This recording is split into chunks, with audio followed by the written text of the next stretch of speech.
नमस्कार आदाब दोस्तों आने वाले कुछ ही महीनों के बाद कई राज्यों के विधानसभा चुनाव होने हैं, लेकिन इसी बीच तेलंगाना की भी 119 सीटों के विधानसभा चुनाव अगले साल होने वाला है। लेकिन उससे पहले दोस्तों तेलंगाना की 119 विधानसभा सीटों का एक ताजा ओपिनियन पोल सामने आया है, जिसके आंकड़े चौंकाने वाले हैं। दोस्तों अगर आज चुनाव होता है तो तेलंगाना के अंदर किसकी सरकार बनेगी, इसके आंकड़े आगे हम आपको इस वीडियो के जरिए से दिखाने जा रहे हैं। क्या बीजेपी जो अपनी पूरी ताकत के साथ तेलंगाना में लगी हुई है, फिलहाल जो निकाय चुनाव हुए हैं उसमें बीजेपी को फायदा भी मिला है, तो क्या बीजेपी यहां पर इस बार अपनी सरकार बना पाएगी या टीआरएस यानी कि चंद्रशेखर राव की जो पार्टी है वो फिर से सत्ता में काबिज हो पाएगी?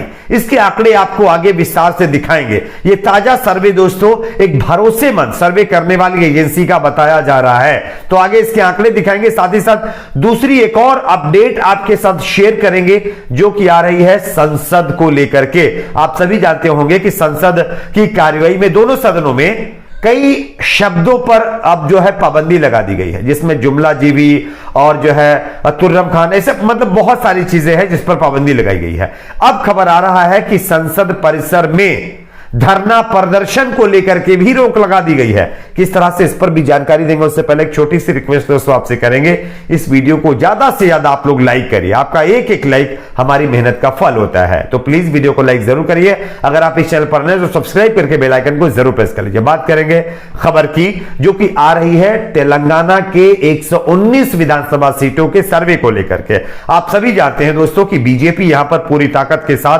विधानसभा चुनाव लड़ रही है। आरएसएस बीजेपी ने अपनी पूरी ताकत यहां पर झोंक दी है चुनाव जीतने के लिए, लेकिन क्या टीआरएस के सामने बीजेपी इस बार सत्ता में काबिज हो पाएगी या एक बार फिर से बीजेपी का सपना चकनाचूर होगा? चलिए हम आपको आंकड़े बताते हैं दोस्तों। तेलंगाना विधानसभा का चुनाव अगले साल होना है, लेकिन वहां भारतीय जनता पार्टी ने अभी से चुनावी जमीन तैयार करने की शुरुआत करने के साथ साथ मेहनत शुरू कर दी है। हाल ही में हैदराबाद में पार्टी की राष्ट्रीय कार्यकारिणी की एक बैठक हुई है, जिसके आखिरी दिन खुद प्रधानमंत्री नरेंद्र मोदी ने इस बैठक में हिस्सा लिया है। भाजपा कर्नाटक के अलावा दक्षिण के बाकी राज्यों में भी प्रवेश के लिए फिलहाल तेलंगाना को ही अपना प्रवेश द्वार मानकर चल रही है। पिछले साल हैदराबाद नगर निकाय चुनाव में जो उसे कामयाबी मिली है, उससे बीजेपी के जो हौसले हैं काफी ज्यादा बुलंद है। खैर चलिए हम आपको बताते हैं कि सर्वे के आंकड़े क्या कहते हैं। सबसे पहले जो ताजा अपडेट सर्वे की वो ये दोस्तों कि टीआरएस चंद्रशेखर राव की जो पार्टी है उसका जो ग्राफ है वोट शेयर का, जो पहले लगभग 45 के अबव था, वो गिर रहा है दोस्तों। टीआरएस पार्टी का ग्राफ लगभग 8% गिरेगा, यानी वोट शेयर में टीआरएस के 8% की कमी आएगी, लेकिन सरकार टीआरएस की ही बनेगी, यानी कि बीजेपी का जो ये सपना है ये चकनाचूर होगा। आंकड़े हम आपको दिखाते हैं किस वजह से और कैसे और कितना।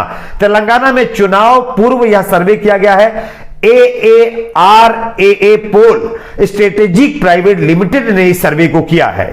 इसने राज्य के सभी विधानसभा क्षेत्रों का सैंपल सर्वे किया है, जिसमें 119 विधानसभा सीटें शामिल हैं। इसके सर्वे के मुताबिक अगर तेलंगाना में आज चुनाव हुआ तो टीआरएस के वोट शेयर में 8% की कमी आ सकती है, जबकि विरोधी बीजेपी के वोट शेयर में भारी बढ़ोतरी की भविष्यवाणी इस सर्वे ने किया है। कांग्रेस के लिए बुरी खबरों का दौर अभी भी जारी है। कांग्रेस का भी जो ग्राफ है वो लगातार गिरेगा। 2018 में कांग्रेस दूसरे नंबर की पार्टी यहां पर रही थी, लेकिन ताजा सर्वे बता रहा है कि उसका जनाधार में और गिरावट देखने को मिल सकती है। खैर फिलहाल गठबंधन की सरकार बनने का कोई चांस यहां नहीं है। यहां पर टीआरएस क्लियर कट मेजॉरिटी के साथ सरकार बनाएगी। सर्वे के मुताबिक अगर बात करें तो 2018 में चंद्रशेखर राव की पार्टी यानी टीआरएस पार्टी ने 46.87% वोट पाया था।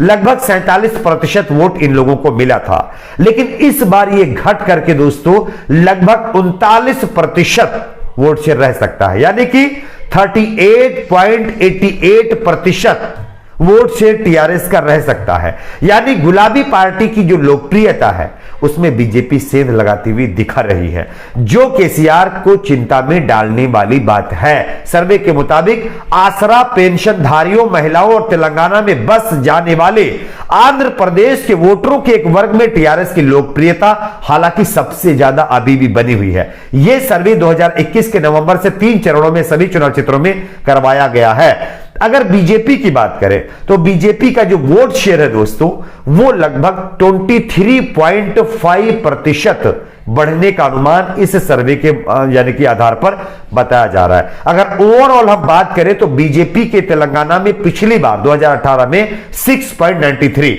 लगभग 7% वोट मिला था, लेकिन इस बार ये वोट प्रतिशत बढ़ करके अगर बात करें तो 30.48% हो सकता है, यानी 30.48%, यानी 31% के करीब वोट शेयर हो सकता है। तो टीआरएस से अभी भी लगभग 8 या 9% वोट शेयर बीजेपी का कम है। अगर कांग्रेस पार्टी की अगर यहां पर बात करें तो पिछले चुनाव में कांग्रेस पार्टी को 28.78% वोट मिले थे, लेकिन इस बार 5% की कमी कांग्रेस पार्टी के वोट शेयर में भी देखने को मिल सकती है और कांग्रेस पार्टी का वोट शेयर 23.71% रह सकता है। यह सर्वे के आंकड़े सामने आ रहे हैं। साथ ही साथ चौंकाने वाली बात यह भी है कि बीएसपी यानी बहुजन समाज पार्टी, मायावती की पार्टी का जो जनाधार है वो बढ़ रहा है दोस्तों। पिछली बार के मुकाबले यहां पर जो बीएसपी है वो 5% वोट गेन और भी ज्यादा कर सकती है।